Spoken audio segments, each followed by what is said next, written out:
පස්සේ ආර්ථික 59 874 අවුරුදු 18 අන්දාපුර යුගයේ ලංකා රාජ්‍ය පාලනය කරපු දාස්සේ රජු කාගම් ප්‍රමාන්ත නිර්මාණය වෙන්නේ. හැබැයි රජුන් උමනාසේ ප්‍රමාන්ත නරන්නේ කලාලයවද. මේ උමනාර රජු අනබරයක් කරලා දුන කෙනෙකුට ඇවිල්ලා බැවිවට බාර ගන්න. ඉතින් ප්‍රමාන්තේ නිරණ බාරණ කියන දරුවඩුව තමයි එතනකින් වැඩ බාරණ දෙන්නේ. මෙයාට විශාල තැනක් දීලා තියෙනවා බැවිවට. මෙයා තමයි ප්‍රධාන ඉංජිනේරුවා. දවල් කාලේ මේ තැනකට නායකත්වයේ දෙන අතර යන්නේන ගම ප්‍රමාන්තගේ වැඩ කරලා තියෙන උදේ හවස මෙයාගේ විලාස කාලේ. දැන් මේ වගේ ආවුරුදු තුනක් පාවිච්චි කරලා ඉතින් කටුවක සලකුණක් තියෙනවා මිටිය සලකුණ කෙරවලින් නැද අපි ගන්න ග්‍රයින් ලෙවල් දෙදා කාලේ කොමස්ටම් ගන්න ගත්තා කියලා අනුමාන කරන විශ්වාස කරන ආවුරුදු සලකුණු තුනක් වෙයි. අනුමාන කරන හේතුව මේ සඳහා ගත්ත සලක කොටනපත් සඳහන් වෙන්නේ පොතේ. මේ ලකුණු තුන නිසා අපි අනුමාන කරන මේ වගේ ආවුරුදු තුනක් පාවිච්චි කරන්න ලැබෙනවා. අවුරුදු 7කින් තියෙන වැවි වෙලා ගම් වෙන පිළිමාන්තෙත් ඒ අවුරුදු 7 ඇතුලේ අවසන් කරලා තියෙනවා. හැබැයි කවුරු යහන් පෙර අවුරුදු 7කින් කොහොමද මේ වගේ විශිෂ්ට වූ දෙවන්ත වූ නිර්මාණයක් උදේ අවසන් කරලා අවුරුදු 7ක් ඇතුළත තනි පුද්ගලෙක් කරේ ප්‍රශ්න අහන්නයි කියන්නේ. මෙයා අපරදී බොහොම දියුණුවයි තාක්ෂණයේ ආධ්‍යාත්මිකයෙන් දෙකෙන්. බණ භාවනාවෙන් දියුණු කරගත්ත යම් කිසි පරිවර්තනයකදී ධ්‍යානලාභී උත්තරණම් මේ වගේ සිස්ටම් ආවගන්න මේ වගේ ඉක්මීම ඉවසීම සංයමයෙන් කරමු කියන්නේ. ඒක තමයි අධිකාක්ෂණ යන්ත්‍රසුත් කරනවන ස්වභාවික තාක්ෂණ තිබෙත්.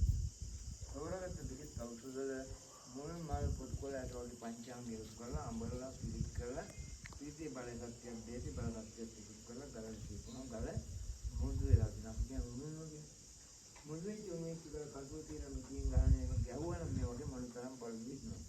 අනවශ්‍ය කල්ලා දිලා ඥාතනවා යම් ආකාරයකට සූදානම් මාන කරලා දෙන්නේ එහෙම සූර පාරවල් ලකුණු මව් ගලේ ඉරි පාරවල් ලකුණු මෙලින් බැලුවා. ඊට පේනයි පිළිමන්තේ කොතනකවත් කටුවක් තියලා මිටිකින් ගහපු සලකුණක් සංකේතයක් මොනම ආකාරයකවත් හොයාගන්න තරම් නැහැ. ඒ තරම් හොඳ දියුණු තාක්ෂණයක් අපේ මුතුන්තෝගාලේ දා කාලේ තිබුණා කියන එකයි මේ පැහැදිලි.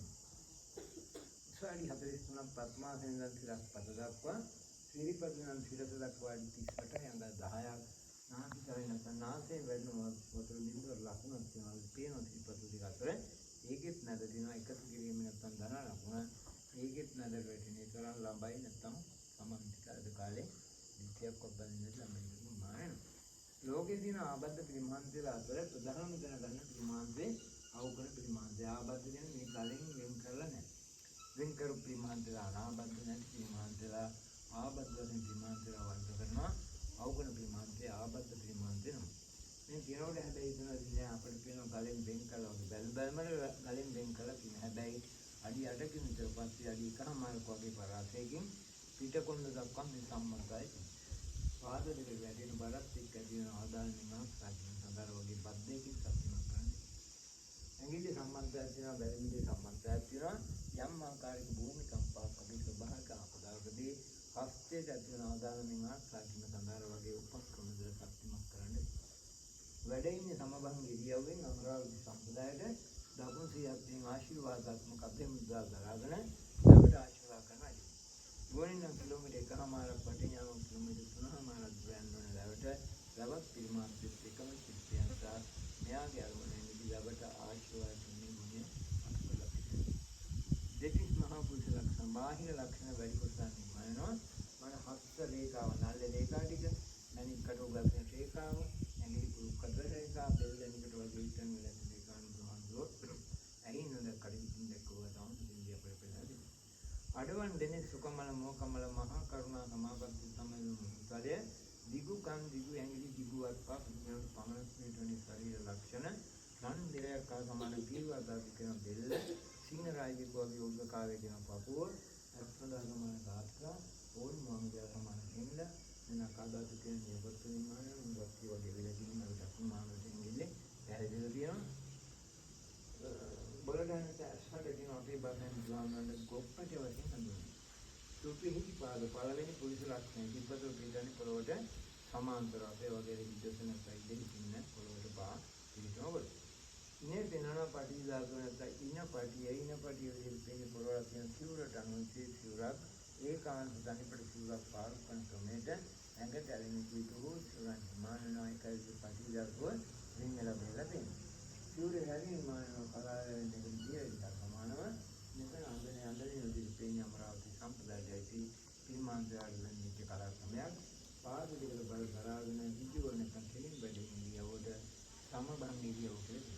වදින ප්‍රමාණයක වැඩ අවසන් කරනවා යවුදාට හැබැයි ප්‍රමාණෙත් මේ කියන ගලෙන් නෙලපු මල් ආකාරයක් ප්‍රයත්න දෙක මැද ඔක අවශ්‍ය අවස්ථාවේදී පහනක් විදිය පාවිච්චි කරන්න. ඒක විතරයි බලන්න කියන සිත්පියාගේ සිරස ධාතු මුලින් තියෙන සිරස්පතේ තියෙන මහාන විද්‍යාවේ ඒක හේතුව අන්දාපුර යුගය වගේ මුලින් වලින් මාන්දරට සිරස්පතේ තියෙන සිරස්පත මුල් වලට ඒක තියෙන ප්‍රමාණයට මහාන විද්‍යාවේදී ලැන්නේ ප්‍රමාණය සිරස්පත නැත්තම් ඉස්මේෂයකට වෙනම මේ නෙළුම් මල මේකට කියන පස්මාසනේ මේක පාලි භාෂෙන් පටිමාගරය දාපේ භාෂෙන් පිළිමි. මේ කොටස් දෙකක තියෙන අටවෙනි සතුවස්සේ මෙතන පිළිමයක් නිර්මාණලා උඩ තියෙන කණු ලකුණු තියෙනවා. මෙතනින් උඩ දැවෙන තිබෙන හැන්ඩ් වලින් තිබෙන කාලයක් තිබුණා පස්සේ. මෙතන පිළිමගේ නිර්මාණය නිසා අදිරි උත්පත්ති පාලනය කරන වගේ පුලම් කවුවා කවුදයක් දෙදරට ජනජයක් වගේ දෙයක් නිර්මාණය. සමහර පේනවා මේ දිස්ත්‍රික්ක අතර යම් කිසි ඉඩපරාතයක් නිදහස් ප්‍රදේශය තියෙනවා. මේක මෙතෙන්ද මේ පුලම් කවුවා පාවුදත් මේ පැත්තෙන් මේ පුලම් කවුවා පාවුදත් යනවා. මේකට ඉඩක් අර දෙක තියෙන පදක්ෂිනාව උත්තේ නැත්නම් පදක්ෂිනා පතේ පාලි භාෂාව. අපේ භාෂෙන් එකම සක්මන් මත. මේ සංගේ අධ්‍යාත්මික දින සඳහා නිර්මාණ පිළිවෙල පාණිද විහාරස්ථාන කරපෑමේ සක්මන් භාවනා සඳහා කාලය වෙන් කරගත වෙයි.